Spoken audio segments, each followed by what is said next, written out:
আসসালামু আলাইকুম, সবাই কেমন আছেন?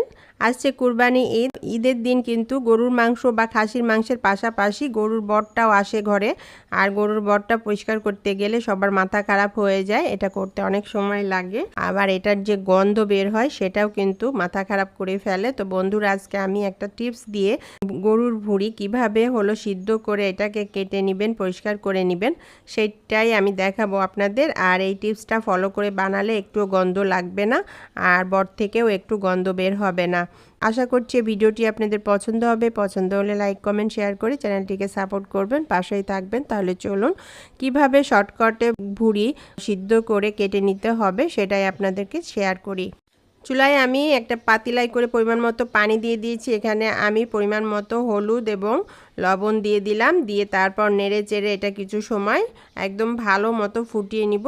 খুব ভালোভাবে পানিটা ফুটে উঠলে তারপর এখানে আমি যে নাড়ি ভুঁড়িগুলো পরিষ্কার করে নিয়েছিলাম সেগুলো এখানে দিয়ে দিলাম। আর এখানে আমি একটা বড় সাইজের লেবু এরকম চাকা চাকা করে কেটে নিয়েছি, এই লেবুটা এখানে দিয়ে দিলাম। লেবুটা দিলেই পাশ বাজি মাত হয়ে যাবে।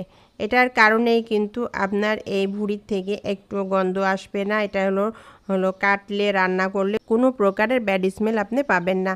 তারপর এটা দিয়ে নেড়ে চেড়ে হাই হিটে এটাকে ভালো করে সিদ্ধ করে নিব।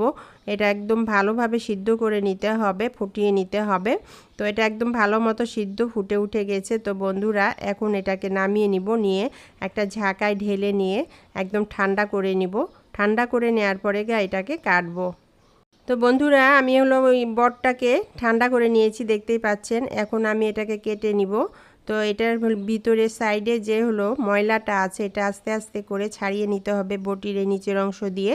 খুব পরিষ্কার করে এটা ক্লিন করে নিতে হবে, এটার অনেক ময়লা থাকে।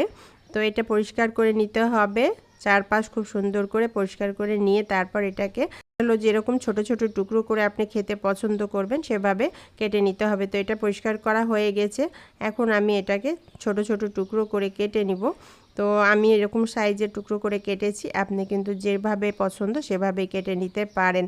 আর একইভাবে আমি সবগুলো ভুঁড়ি ক্লিন করব, পরিষ্কার করব, করে কেটে নিব। তো বন্ধুরা, এটা কাটতে কাটতে আপনাদের সাথে কিছু কথা বলে নেই। আমার পেজে নতুন হলে ইউটিউব থেকে দেখলে একটা সাবস্ক্রাইব করে দিবেন, ফেসবুক থেকে দেখলে এক ফলো দিয়ে দিবেন। যেসব বন্ধুরা আগে থেকে সাবস্ক্রাইব ফলো দিয়ে রেখেছেন তাদেরকে অসংখ্য ধন্যবাদ। ভিডিওটি ভালো লাগলে বেশি বেশি করে শেয়ার করুন ফ্রেন্ডস ফ্যামিলির সাথে। কমেন্টস করে জানান ভিডিওটি আপনার কাছে কেমন লেগেছে। ভালো লাগলে প্লিজ প্লিজ একটা লাইক দিয়ে যাবেন। তো এই নাড়ি ভুঁড়ির সাথে এরকম চাকা থলির মতো ছিল, পাকস্থলীর মতো, সেটাও কিন্তু আমি খুব সুন্দরভাবে কেটে নিব।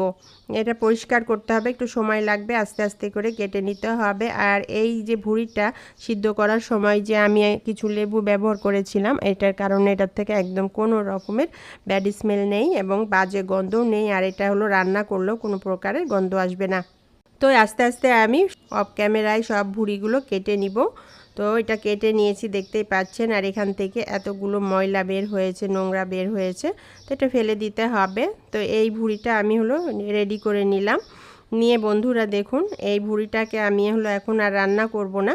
এখন আমি এটা ডিপ ফ্রিজে রেখে দিব, পরে বের করে রান্না করব। তো আমি এখানে একটা বক্স নিয়ে নিলাম, এই বক্সের মধ্যে করে এই ভুঁড়িটা ডিপ ফ্রিজে রেখে দিব। আপনারা চাইলে কিন্তু পলি ব্যাগে করে রেখে দিতে পারেন। তো বন্ধুরা, আজকের এই ছোট্ট ভিডিওটি আপনাদের কেমন লাগলো অবশ্যই জানাতে ভুলবেন না। আশা করছি ভালো লাগবে। ভালো লাগলে লাইক কমেন্ট শেয়ার করে চ্যানেলটিকে সাপোর্ট করবেন, পাশেই থাকবেন। আবার দেখা হবে এরকমই নতুন নতুন ভিডিওর সাথে। আল্লাহ হাফেজ।